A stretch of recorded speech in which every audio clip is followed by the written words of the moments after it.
Fact finding কমিটির সঙ্গে বৈঠকে ল কলেজের ভাইস প্রিন্সিপালের কাছে 25 জুনের ঘটনা সম্পর্কে জানতে চাওয়া হয়।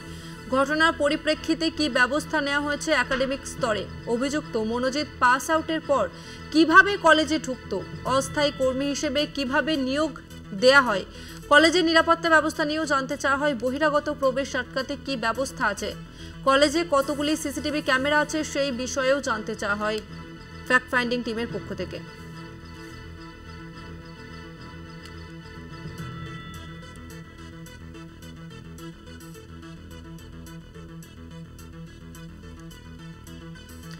গণধর্ষণের ঘটনার প্রেক্ষিতে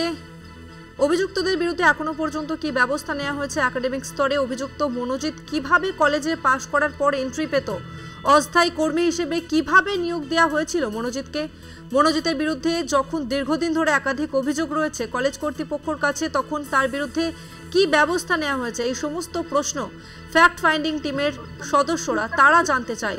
ভাইস প্রিন্সিপালের কাছে কলেজে গত 25শে জুন ঘটে যাওয়া ঘটনা সম্পর্কে জানতে চাওয়া হয়। ফোন লাইনে রয়েছে প্রতিনিধি শুভঙ্কর মণ্ডল। শুভঙ্কর, ফ্যাক্ট ফাইন্ডিং টিমের সদস্যরা তারা মূলত কোন কোন বিষয়ে প্রশ্ন রেখেছে? এরা কি 1 ঘন্টার মতো যে বৈঠক হয়েছে সেই বৈঠকে কিন্তু একাধিক প্রশ্ন ভাইস প্রিন্সিপাল নয়না চট্টোপাধ্যায় তাকে করা হয়েছে এবং সেখানে কিন্তু গত 25 তারিখ যে ঘটনা ঘটেছিল সেই ঘটনা সম্পর্কে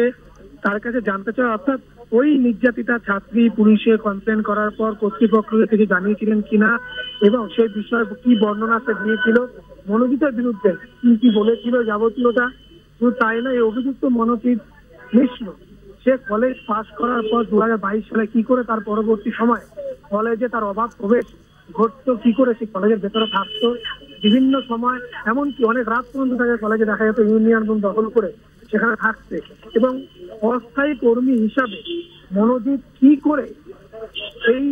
কলেজে অর্থাৎ সাউথ ক্যালকাটা ল কলেজে অস্থায়ী কর্মী হিসাবে নিয়োগ হয়েছিল, কি বেসিসে তাকে নিয়োগ দেওয়া হয়েছিল, অর্থাৎ কি যুক্তিতে তাকে এখানে নিয়োগ দেওয়া হয়েছিল সেই বিষয়টি তার কাছে জানতে চাওয়া হয়। এবং তোমায় জানিয়ে রাখি, মনোজিতের বিরুদ্ধে যখন একাধিক অভিযোগ কর্তৃপক্ষের কাছে এর আগে জমা পড়েছে, যেখানে দাঁড়িয়ে স্বাভাবিকভাবেই তার বিরুদ্ধে কি ব্যবস্থা নেওয়া হয়েছে সেটি কিন্তু এই ভাইস প্রিন্সিপাল নয়না চট্টোপাধ্যায় তার কাছে জানতে চাওয়া হয়। একই সঙ্গে কলেজের যে একাডেমিক সিচুয়েশন, অর্থাৎ কলেজ কতক্ষণ খোলা থাকে, কলেজ বন্ধ হয়ে যাওয়ার পর কলেজে কোনো পড়ুয়া থাকেন কিনা, বা কলেজে অন্য কোনো অফিসিয়াল কোনো কর্মী থাকেন কিনা, এমনকি কলেজের সময় শেষ হওয়ার পরেও কি কলেজের ভেতরে অবাধ যাতায়াত করে কিনা, কেউ বহিরাগতরা অবাধ এন্ট্রি কি করে পেতো, কি করে ভেতরে আসতো, কোনো সেখানে দাঁড়িয়ে এই যে আই কার্ড বলা হচ্ছে যে আই কার্ড কি চেক করা হতো, কারো আই কার্ড দেখে ভেতরে প্রবেশ করানো হতো। একই সঙ্গে দীর্ঘদিন ধরে ছাত্র সংসদ নির্বাচন হয় না এই কলেজে, শুধু নয় 2017 পর রাজ্যে ছাত্র সংসদ নির্বাচন হয়নি, হয়তো সেইখানে দাঁড়িয়ে এত বছর ধরে ছাত্র সংসদ নির্বাচন হয়নি, একটি সংসদ সেটি বিদল হয়ে যাওয়ার কথা ইউনিয়ন, সেইখানে দাঁড়িয়ে কি করে মনোজিৎ বা তার সাগরেদরা এই কলেজের ইউনিয়নের এসে সেখানে তারা তাদের দাপট দেখাতো, ক্লাস তৈরি করতো, ট্রেড কালচার চালাতো, এই যাবতীয়টি তাদের জানতে চাওয়া হয়। বহিরাগত আটকাতে কি ব্যবস্থা এবং একই সঙ্গে সিসিটিভি, সেই সিসিটিভি এখানে কতগুলো ছিল সেগুলো কাজ করতো কিনা, এই যাবতীয়টা কিন্তু